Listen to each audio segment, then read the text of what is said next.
So today we are talking about how you can leverage analytics for product improvement. And I like to start with this quote, which is my quote. I want to quote myself.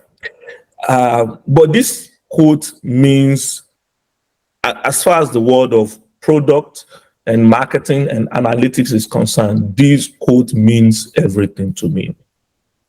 So many years ago, an incident happened that led me to ask this question: what is the real cost of a bad product? And I said, nobody really knows the cost of a bad product. We know the cost of replacement, we know the cost of returns, we know the cost of refunds, but the true cost of a bad product, only the customer knows it. I'll give you an example. I'll tell you a story, true life story. Many years ago, I was working in a company, and one of the products that they provide,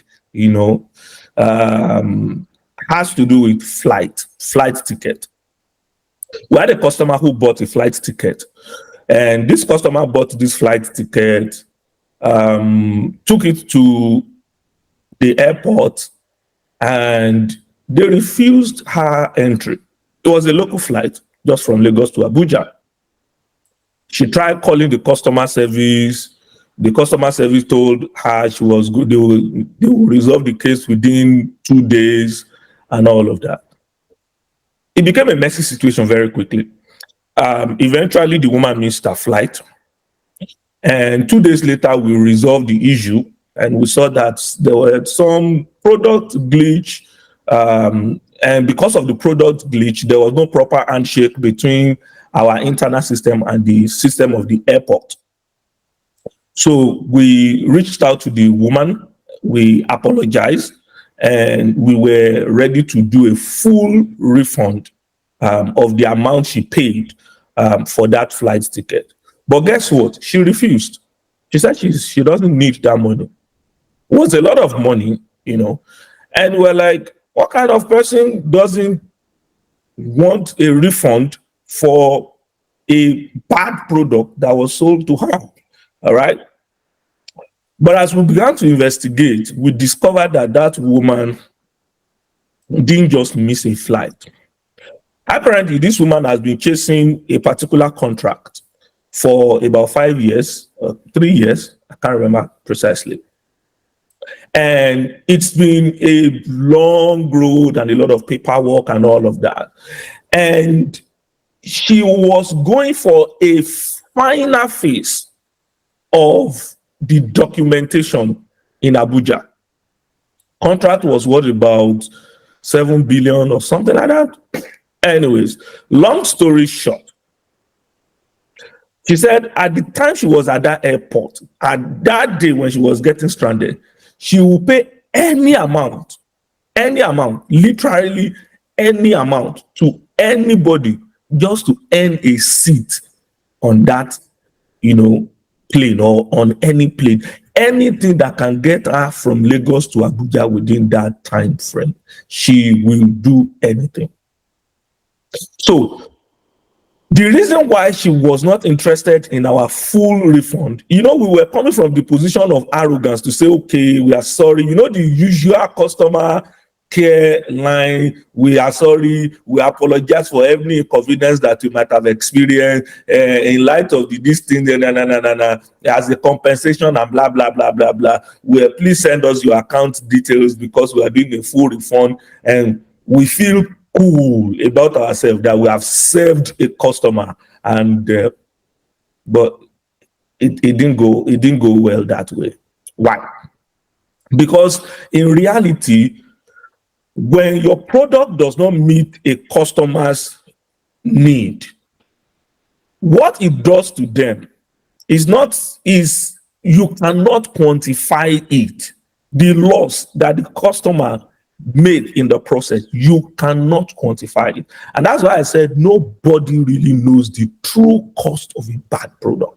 Now, this quote was what led me to actually dig deeper into product analytics. The only thing that can save us from ever coming into that situation is to be able to find a way, right, to predict, to preempt, to respond, to improve customers' experience. And that's why we are doing product analytics. So, well, if I'm really not keen on definition, but if you like the idea of definition, well, I have a boring one, which is the one that we all think product analytics is. We think it's just quantitative data about product. It's a lot of data flying all around. Have you ever been in that situation in a company where there is so much data about product that you lose the reality of the inside? What is this data supposed to tell me? Because that's what the data is all about. It's supposed to tell a story, and that story is supposed to make sense to you. So this would, for me, be a more appropriate definition of product analytics. And 3 things that you must take out is that it is about how people are using your product. It is about how to improve that experience. So it's not just about a lot of numbers flying all over the place, or a lot of insight, or a lot of analytics flying all over the place. It's about what does this tell me about how people are using my product? 1. 2, how can this help me to improve the experience that people are having using my product? That's 2.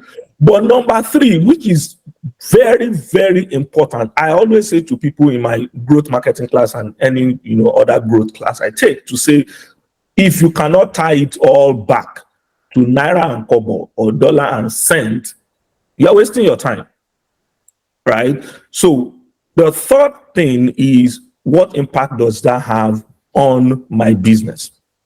All right. So that said, how can product analytics help us? All right.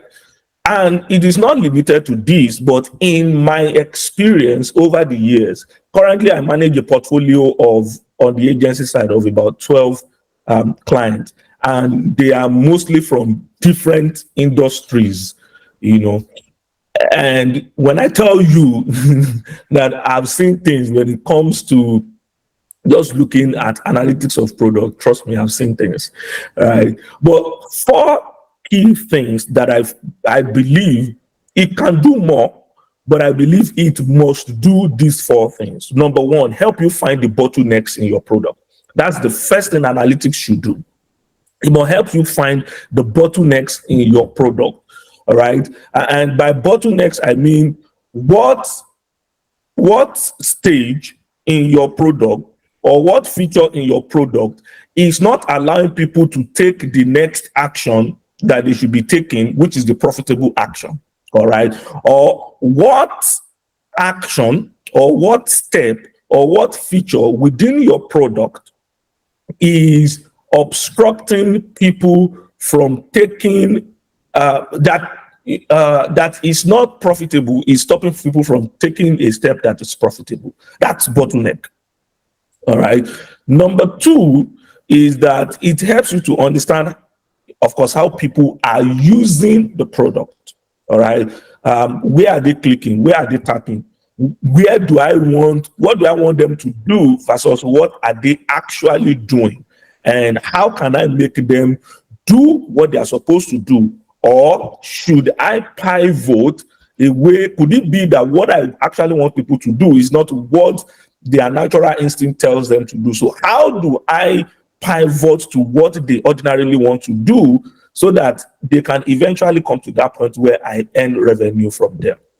Number 3 is, when you see how people are behaving, you formulate hypotheses. And I'm going to show you a practical scenario how this has played out. You form a hypothesis to say, if people are acting this way, why? Okay, it could be 1, 2, 3 reasons. But that's not enough, right? I must put that to test. That's where A/B testing comes in, all right? So if I know how they are using my product, it helps me to formulate hypotheses. That hypothesis must be tested. When I test this hypothesis, it helps me to then identify who are my best customers and what makes them my best customers. So these are some things that I believe product analytics should help us to achieve in terms of our product improvement. Okay. And just to give a snapshot, and I'm going to run through all this briefly, to be able to answer all of those questions, there are certain insights that we must get. Very important. There are certain insights. There are a lot of them, but these four that I have here are very important. And the reason why I put this is, if you are engaging any product analytics tool, and I'm going to talk about a few of them as we go along. If you are engaging any product analytics tool, if they cannot tell you at the very minimum all these four things on my screen, the product funnel, the event report, the user flows, and the retention analysis, if they cannot tell you at the very minimum those four things, you probably might be wasting your money on that tool. So let's get into it. So how does product analytics actually work? Well, it begins by you implementing tracking to help you tell a story about the users. All right. And this is one part that I feel that product managers a lot of times don't do.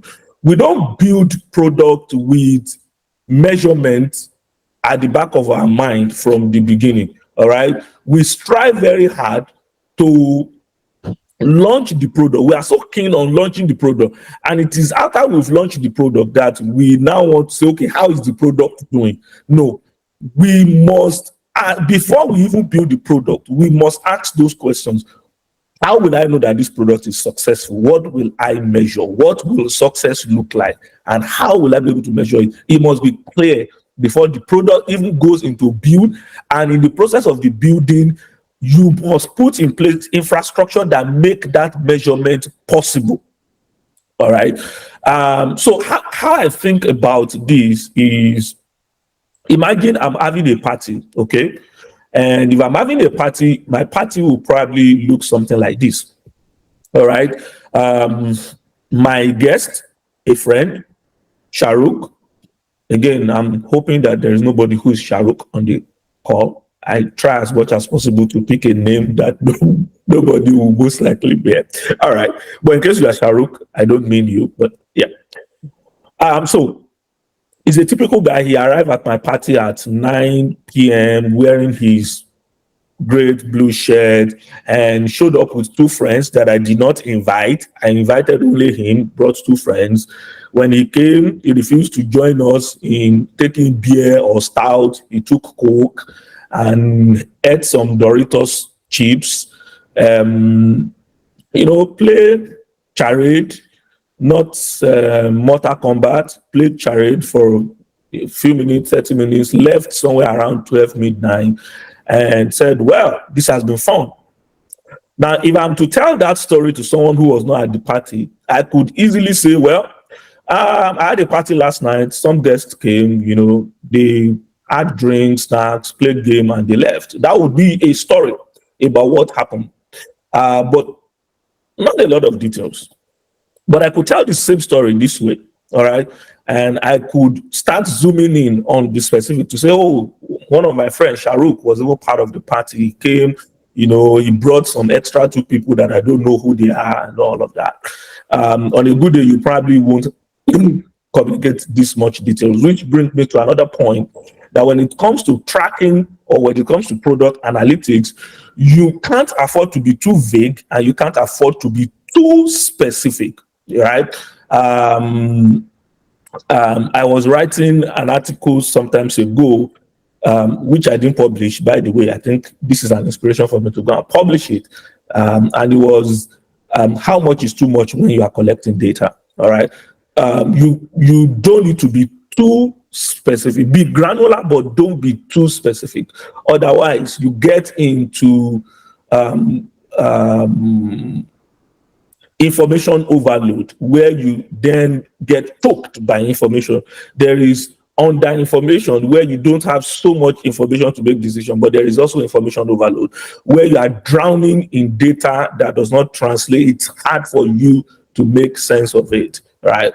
So, but basically, if you have this much details, it helps you. But where I'm really going with this is to give you a framework.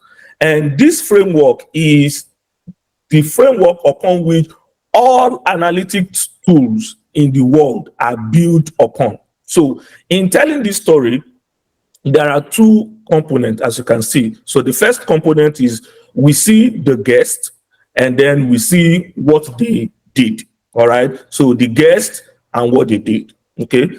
The guest is what you call the user. Okay. And what they did is what you call event. All analytics tool in the world, it doesn't matter what the name is. And trust me, I've tried only God knows how many. There are very few analytics tools in the world that you can talk about that I either don't know about or have not even tried hands-on. And I come to the conclusion that the framework upon which analytics is built on is the framework of user and event. So the user in this case of the party scenario would be the guest. All right. Then layered on top of that is what you call user properties. Okay, user properties. So user properties will be other information details that help us to know more about the user. All right. Events also have event properties. All right. When you understand this, making use of analytics tool becomes easier for you. Unfortunately, that's not the goal of this session. This session is a masterclass. Okay, this is not a deep dive. I'm sure Oluwatayo has a course that is a deep dive and more hands-on practical section. But this is just to give you a framework for thinking about analytics, right? It's about just two things, the users and the event. And layered on top of that is the user properties and the event properties. So in this case, the user, what are the properties of the user? The name of the user. What kind of shirt was he wearing and all of that. So in a real life scenario, if you think about this, my party, when I have all of those information about these people, it can help me achieve a few things. Number one is that when I'm planning this party next time, I know how much drink to buy. I know that people are not interested in alcohol, for instance, because the last one I bought wasted because I can count the number of people. You know, that's okay. I know what kind of games and how many and how long do people engage in games. I know how many friends that I didn't invite that my friends invited, and I can plan for those extras. I can tell the differences, right, in their experience. And I know that all the people that said this was a terrible time, this was what they did, right? I can easily say, okay, all the people that took alcohol ended up saying this party was terrible. All the people that took coke ended up saying it's been fun today, right? So I can make better informed decision, by just looking at the data of the experience of each of those people. But I must be able to measure that experience in the first place. All right. So again, this is what I was talking about, that it boils down to two things, events and users. And in a real life scenario, okay, this is what you will have. The user will be the guy, of course, it's very straightforward, the guy interacting with the product. All right. Most of the time we think about them in numbers, but they are actually human beings. Actual human beings that have feelings, that have children, that have parents, actual human beings. Then the second side of that is the event, the things they do. All right. Away from the party, in a typical mobile app or website, what would they do? They will do a screen view. They will tap buttons. They will, if it's a website, they will open web pages. Right. Those are events. Right. And those events also have properties. So for instance, if the person view a product page, right? So what are that's an event. So what are the properties of that event that I can track? All right. I can track what is the name of the product if I'm having multiple products, especially if it's an e-commerce. I want to know what category of product it is, how much is the price. When he moved from product page to checkout page, I'm trying to ask myself, what is the value of that cart, right? How much, what are the kind of items in that cart, all right? Was a promo code applied and all of that? So I want to track all of those things, what kind of promo code and all of that, especially if I have so many of them flying around. All of that feed into decision. I'll give you a clear example of something which I used as a case study in a growth marketing class I took last week. One of my clients, an hotel business, in February, they had more customers who book hotel than in January. However, they had 50% increase in their revenue in January compared to February. That doesn't make sense, right? It's almost like you are saying in January, 5 people book hotel and I made 20,000. In February, 10 people book hotel, but I made 10,000. All right. And up until that time, we didn't think about it, right? But when I look into the read and I started to dig in, and I'm like, this is actually a possibility because there is no fixed price on these. And then we dug deeper into what is leading to this, right, in the first place. And we saw that a lot of people were trying to do event, Valentine-related event in February. And most of the people that book hotel in February are people who want to do events, which means that when one person is booking hotel, he's probably booking hotel for 5 people, but he's one person booking the hotel, right? So when we look at that, we're like, okay, so what did we learn? Number one, when people are having events and they are booking hotel, there is a higher likelihood that we are going to make more money in that process, all right? Number two is, what is important to us? Are we interested in driving a good number of people to book hotel, or we are trying to drive more money? If it is more money, then we should even tell the marketing people to optimize the campaign for volume, for revenue, as opposed to for conversion in terms of units and all of that, right? So those were critical decisions both on the product side, on the sales side, on the marketing side, that came about by data. All right. So all these properties would give you more insight into what should I be focusing on. All right. So a user property will probably look something like this. Again, event property tells you more about the event. User property tells you more about the user, right? To give you another example, I remember when I was managing a transaction mobile app back in Nigeria at some point, I uncovered a particular insight, which was a transformation for us. And what was the insight? I was looking at what is the breakdown of the browsers and operating systems and just the device, breakdown of the customers that were using that product. And I realized that about 80% of the people were using Android. But I didn't stop there. I became curious, what kind of Android are they using? All right. And I discovered that it's split in between 2 people. Of that 80% that were using Android, 30% plus of them were using Samsung, and the remaining 70% were using Itel, Infinix, what's the name of this other one? Oh, that other one within the same family. All of those companies, they have the same owner. So when I saw all of that, I'm like, all of these devices have a single owner, right? It look like Techno, Infinix, they are owned by the same person. Samsung, is on the one side. So I said, you know what? The biggest set of people for this product, they are all on this network. And I said, why are we wasting? I mean, not exactly wasting, but I'm like, why are we spending so much money on Google Ads when these people, this company have an advertising infrastructure that can target all the people, all the mobile devices on their network. And it was a transformation moment, right?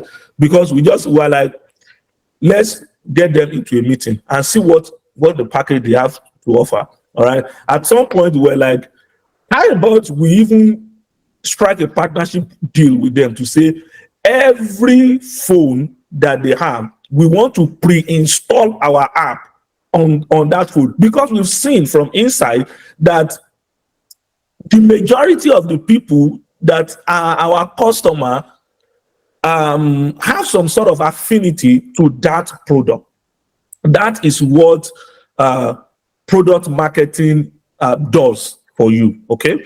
All right. So user properties can tell you a lot of things, and it can be a big decision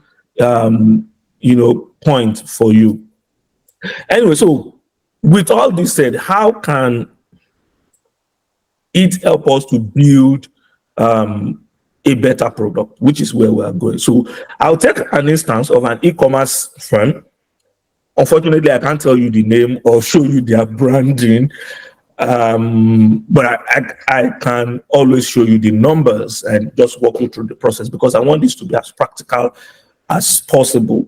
Ordinarily, if I were taking a normal class, which is supposed to be hands-on, I always like to get permission of the clients, of some clients ahead of time, so that I can show actual real life scenario. But this is going to be as close to real life scenario as we can get. So this e-commerce firm, like every other firm, they are looking to increase revenue. Again, I don't know anybody who is here and in your company, your product is not looking to grow revenue. Even NGOs are looking to grow revenue. So it's by default what everybody is trying to do, right? Now, they want to increase revenue, they want to increase, and the way to do that is they want to increase the number of people that install their app, and they want to increase their conversion rate, and they want to increase the average basket size pretty much. Ordinarily, this is what conversion will look like, right? People install and they check out, except that in real life, it is not that straightforward. It looks pretty much like something like this. When they install, they try to onboard, they come to home screen, they probably search for what they are looking for, they probably put in some filter to reduce it. Most of the time, they put money. I don't want it to exceed X amount of money. And, they probably are going to look at product reviews and then come back and then add it to cart and then check out. So it's a lot more complex, the journey between installing your app and checking out. And it's the same with website. I remember back in the day when I used to, be on a product that I would not mention the name, that used to be one of the biggest payment products in Nigeria. There are about 3 layers of registration to start with. All right. So there are complexities like this. And in our case, it was. And what we saw was that there was a bottleneck, because the result of user engagement with the app now looks something like this. All right. People install, and then from onboarding, very few people get to, a good number of people get past onboarding and they get to home screen, which is good because it looks like they are engaging. But from that point, only very few people do product review, only very few people add to cart, only very few people check out. If you look at it, right? So you can see that people are not even looking at the product. All right. There is something else that is happening at that home screen that is becoming a product bottleneck. And don't forget what I told you at the beginning. One of the things that product analytics is supposed to do for you is to help you find the bottlenecks. All right. So we started asking the question, what's going on at this step? All right. What are they doing? So we decided to unpack, that home screen as a step to say what is actually going on, right, in that home screen. Okay, so by the way, this is a funnel. So it brings us to another analysis, all right, which is to then say, okay, what is the user flow? Okay, so there is a flow which is supposed to be your own funnel. Funnel is the flow that you have designed for the user. Okay, user flow is the flow that the user designed for themselves. Do you understand? So you have a funnel. Your funnel is the idea you have in your head that when people install the app, this is the next thing they will do, and this is the next thing they will do, and this is the next thing they will do. All right. The user flow is what the user created for themselves. They said, when I do this, okay, I think this is what I should do, and I think this is what I should do. So you are a success if your funnel flow aligns with your user flow. The degree to which it aligns is how much of a successful product you have built. Otherwise, you might have built a product that is, this is the user and how they want to experience the product. This is your product funnel flow, how you are hoping, and then they are like this. Okay, you want to build a flow that the user want to experience it like this, and you build it like this. All right.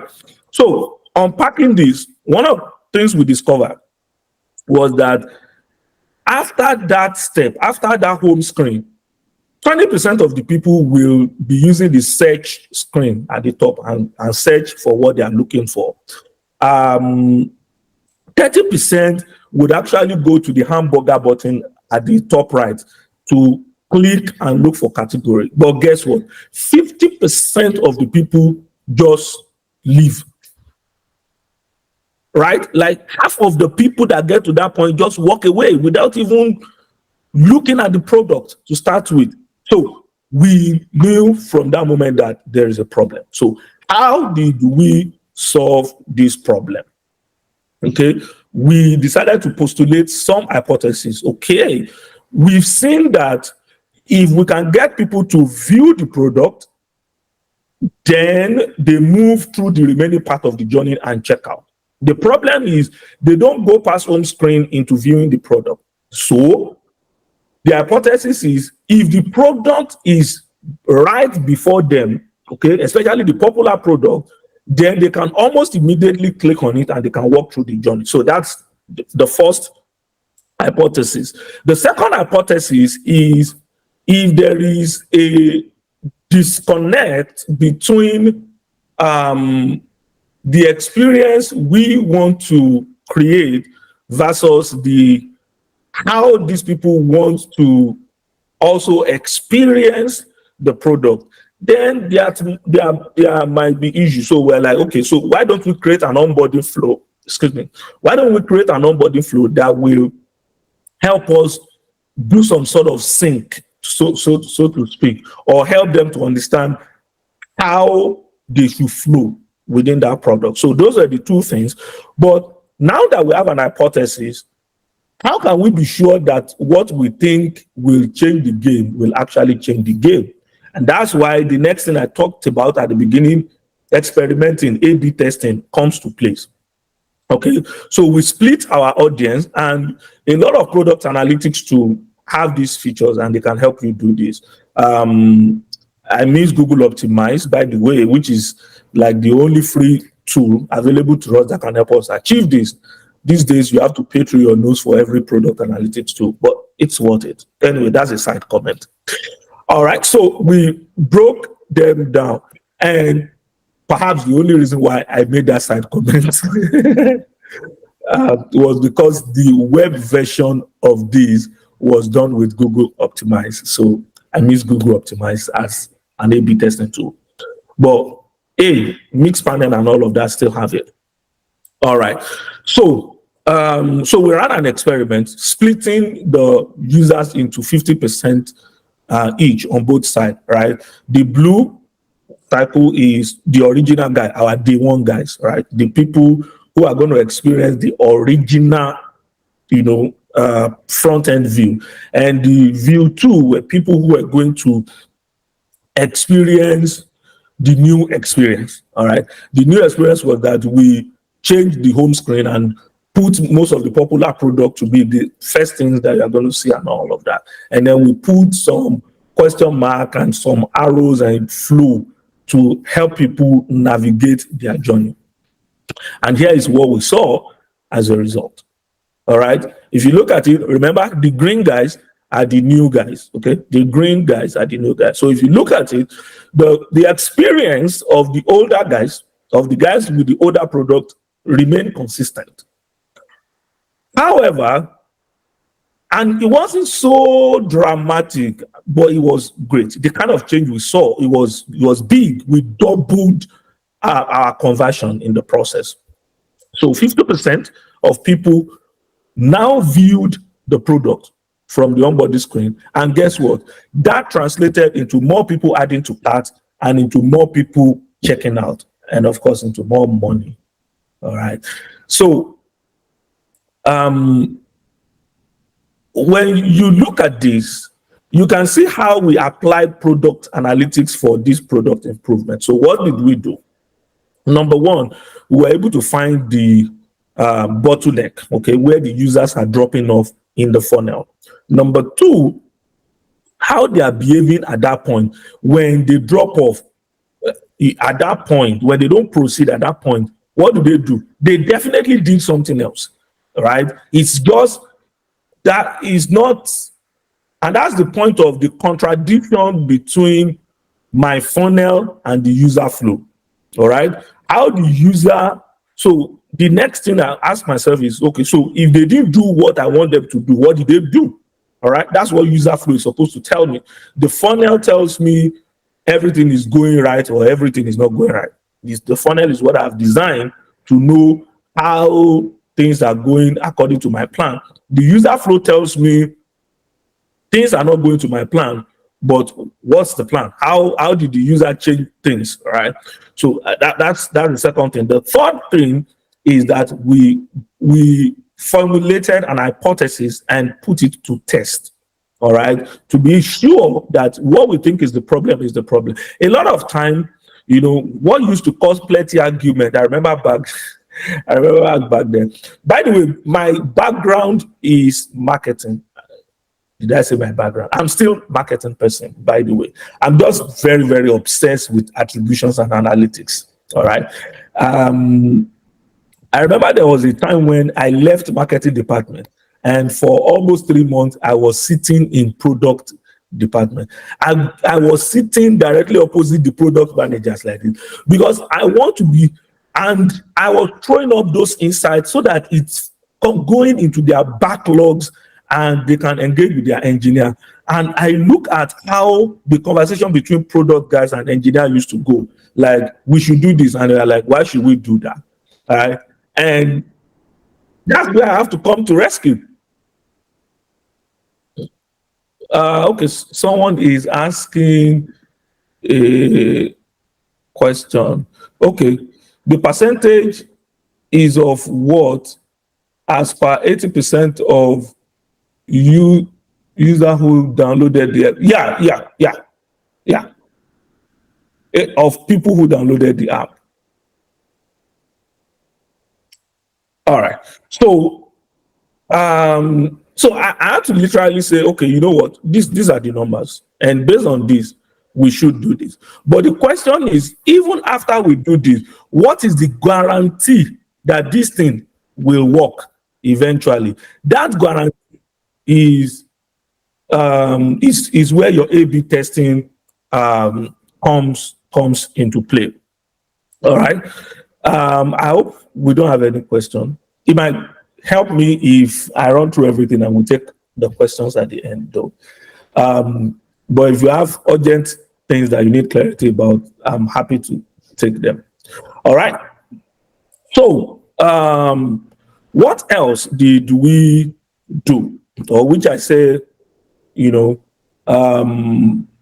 also help us to see other dimension to this. Because sometimes it's easy to conclude that, okay, this is the only problem. But if that was the only problem, then we are still not maximizing things, right? We're still not maximizing things.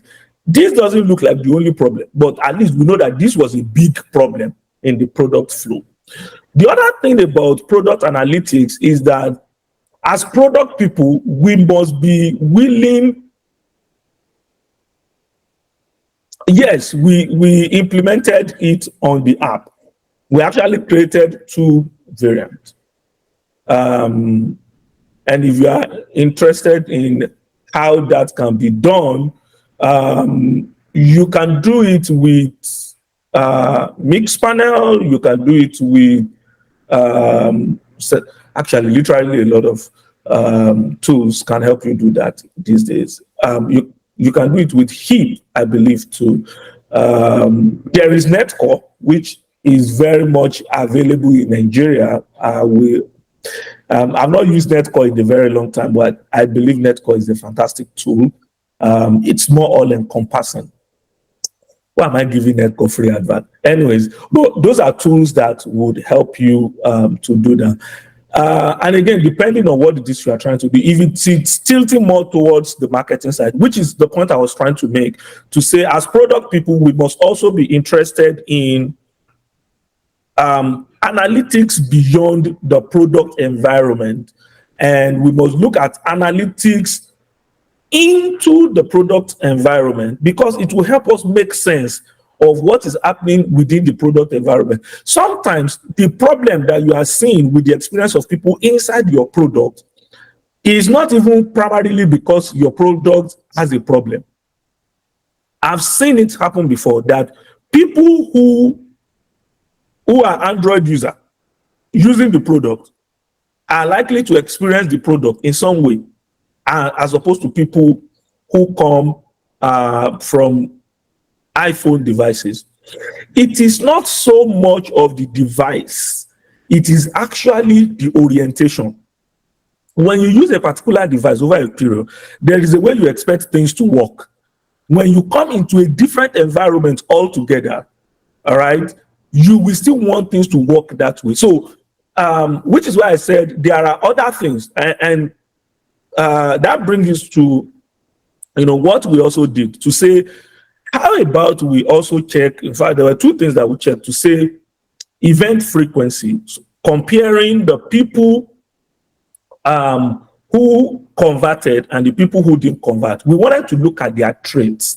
Are there other information about these guys that could tell us why they were experiencing the bottleneck?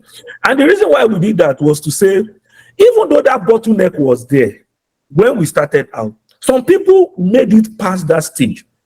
And we are not disputing the fact that our product was creating problems for people, all right? But we are saying that even in the midst of the problem, some people made it past that stage. What did they know? All right? What was different about them? All right? So we then decided to say, okay, let's go granular into the users now, right? So we then said, okay, break it down into the people who purchased and the people who didn't purchase. What did they do differently? And then we saw that most of the people that purchased, one, in terms of the event they did more, they viewed product more. They favorited product more, which in what that means within the product, that I'm talking about, was that there is a love-looking icon that they can click to say, oh, I like this, right? But the other thing we also saw was that what brought them? How did they come? We saw that most of the people that came from paid social media ads had problem. They did not buy. Now, it wasn't necessarily because they had problem with using the product, all right? It must have been a problem with the fact that they didn't have a need for this product. And because there was no need for it, it was a lot of work for them to be willing to break through the bottleneck. Paid search tried a little bit, but people with organic search, we discovered, were people who broke through, even from before we did the A/B testing and improved the product, right? And the reason is simple. When someone is actively searching for something, he wanted that thing badly. So if he comes into the environment and he experiences some sort of opposition, he is trying to overcome it. It's different from the guy that he was motivated to come. If things are too difficult, the guy will walk away. So it was a big insight for us to say, yeah, our product had problem, but maybe there were other things that were contributing to the product experience and all of that. So that gave us two insights to work on.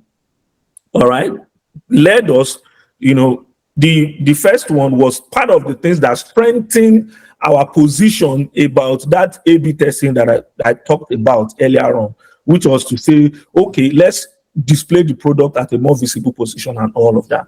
But the second thing, that the second component of this show to us, was to go back to our marketing team to say, you know what, we think you should cut down on how much you are spending on ads and actually spend money on SEO.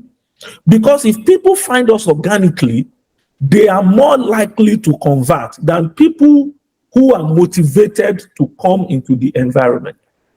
All right. So, that was the end-to-end product experience of how we were able to transform, sales and all of that, and the user experience of that product. So there were other data. At the beginning, I did say that user flow, event report, funnel, and retention analysis, all right, or what you call cohort analysis. Your platform must be able to give you these four things at the very minimum. Otherwise, you are just wasting money on that product analytics too. Trust me.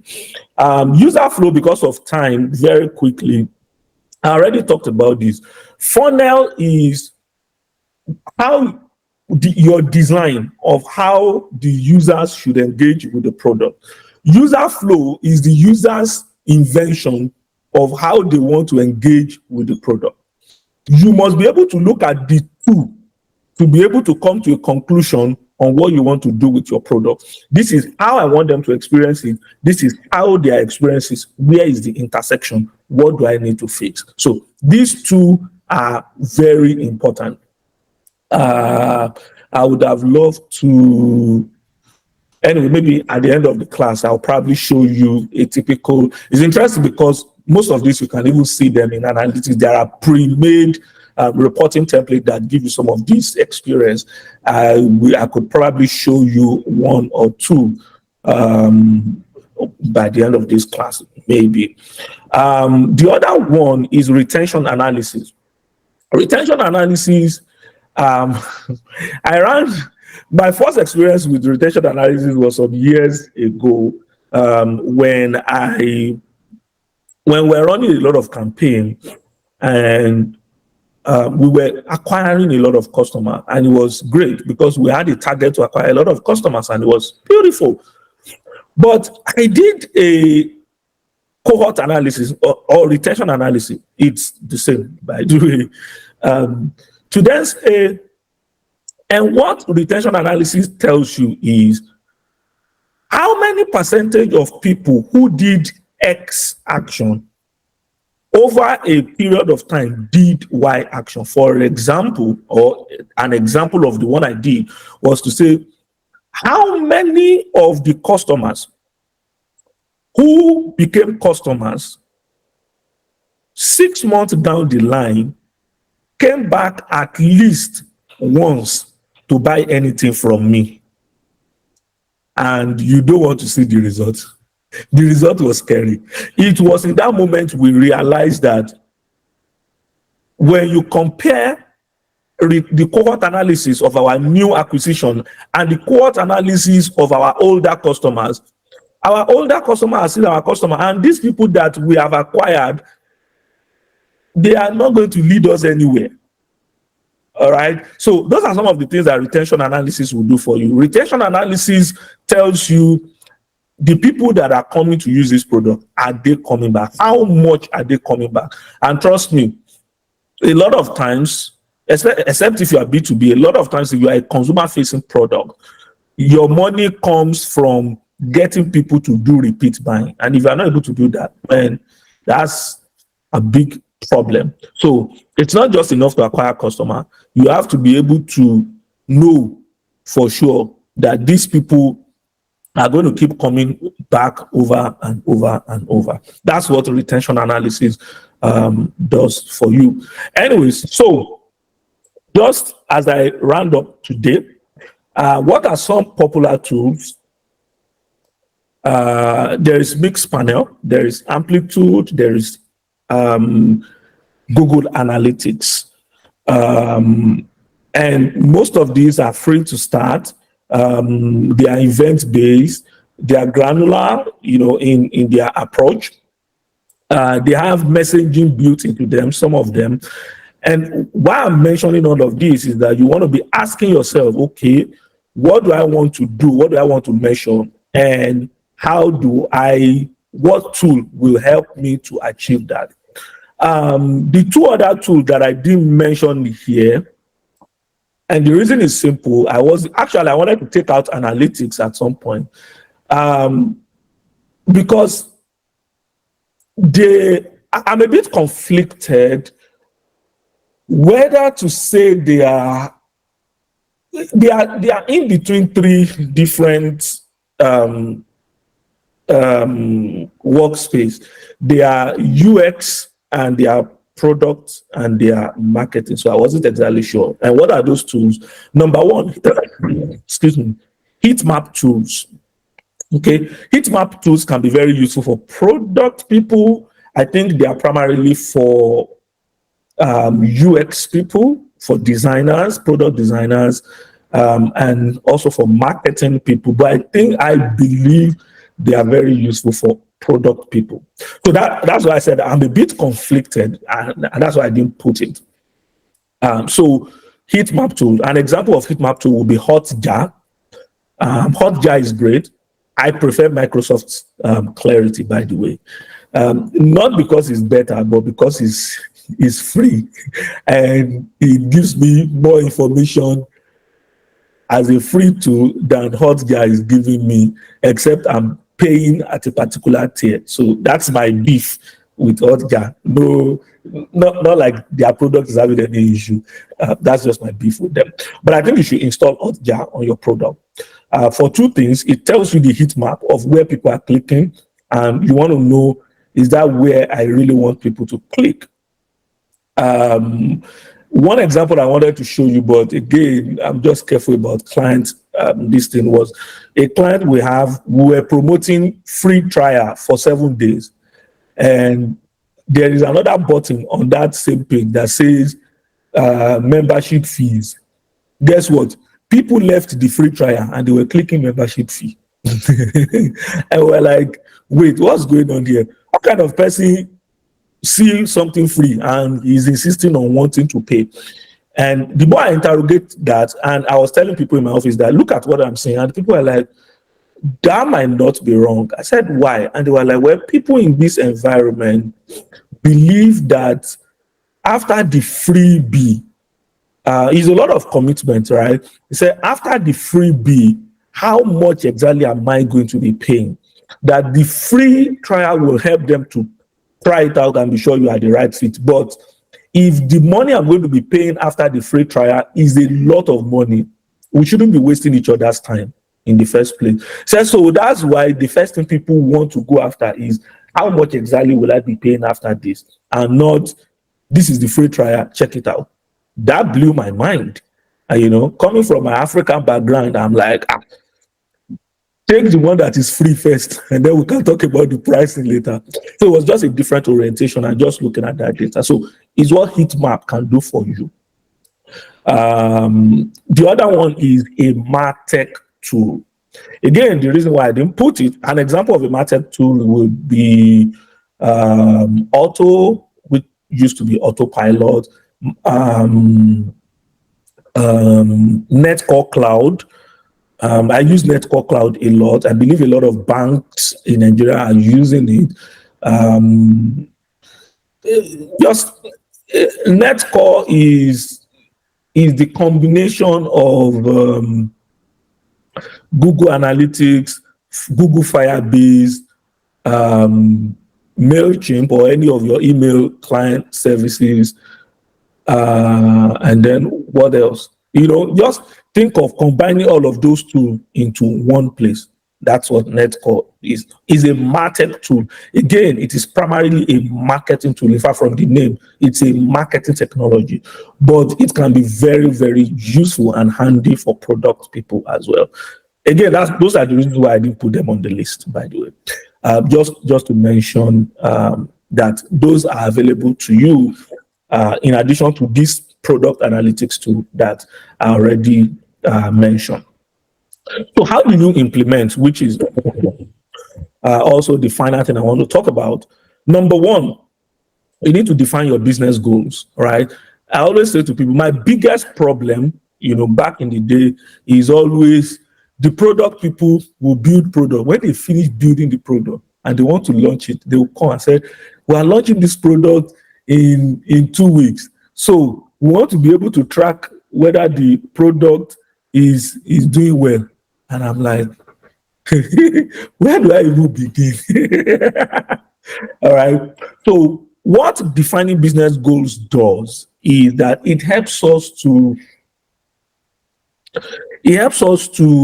so you know exactly what will success look like when this product gets into the market.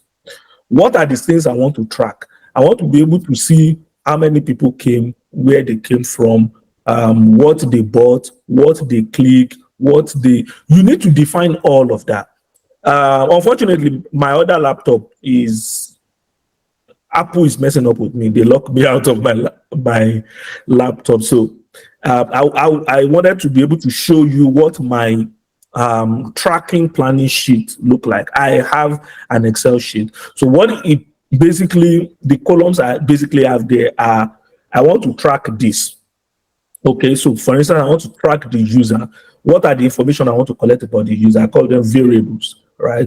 Then I want to track this event. Remember how we defined events before, the things that the people do. I want to track this event, maybe bill payment, and what are the components of that bill payment? When bill payment is successful, when bill payment fail, when bill payment is pending, all right? So then what are the variables or what you call the the event property of each of those components? Okay, when it is successful, I want to know how much is the value of the payment, what exactly was paid for, and then of course layer that on top of the user data. When it failed, I want to know what was paid for. I want to know the error code when it fails, because what that would do over time is that, and I've seen this before, I built a case before to say, look, this particular error code constitutes 80%.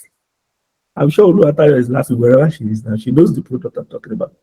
And this particular error code constitutes 80% of the reason why this payment is failing. Guess what? The description of that error code is as confusing as confusion can be. I'm like, can we just export all the error code and go and rewrite them? Right? Like, even if this thing fails, like the customer will just be looking at the English that flash on the screen and he will be like, okay, yeah, so what does this mean exactly? All right. So that sheet is supposed to break all of that down, right? And it's fed into the product development process, right? I know back in the day, it was a lot of difficulty tracking with analytics. Back in the day when analytics was based on page is not event. If you did not build layers and layers of product, or you didn't build unique variables into the product that can be tracked, is a problem, right? So, but these days, Tag Manager has made our life easier. Anyways, the next thing is, again, so I talked about defining the business goal, what is it we're trying to achieve, developing a tracking plan. Okay, when you develop a tracking plan, which I already talked about, then the next thing is all of that will help your decision making, even of the tools. So when you're engaging vendors, have you ever had to engage vendors to pick a product before? And everybody, all the vendors, you are going with the mindset of, I'm going to compare what they can do for me. But guess what? All of them are coming with overwhelming evidence why you must choose them. So what will happen to you at the end of the day is that you become very, very confused, because they will all be so good, you will not be able to say, okay, is this one, is this one. What will save you is, before you go into that meeting, you know exactly what you want. So you're asking them, can we do this? They might try to play around and say, hey, we have it in the road. Can we do this? Yes or no? You check it off the box. When you finish, you just say, look, tick this box, tick this box. Okay, this is where what we are going for. It fits in all of those things. So it helps you to choose the right tool. And the final one, which is very important, design a process and follow it strictly. There are different people involved in the process. It's not just you, the product person. All right, you are working with engineers. You are working with also your superiors. You are working with marketing people. You are just working in the midst of a lot of people. You are working with depending on the complexity, you are working with the core technology people and all of those things, the people that will take it live and live. Okay. So you need to define process, right? That, okay, this is what this person will do as far as tracking is concerned. Then you have data analysts, right? You want to make life easy for everybody to be able to give you the support that you need at the end of the day, right? So you need to document the process. Okay, what would this person do? What would this person do? What would this person do? At what point would they do that? Document it, all right, as part of your project, process in launching the product, and have a checklist that all of this must be in place before we go live. So, distinguished ladies and gentlemen, with that, I come to the end of this session. I really do hope it was worth your time.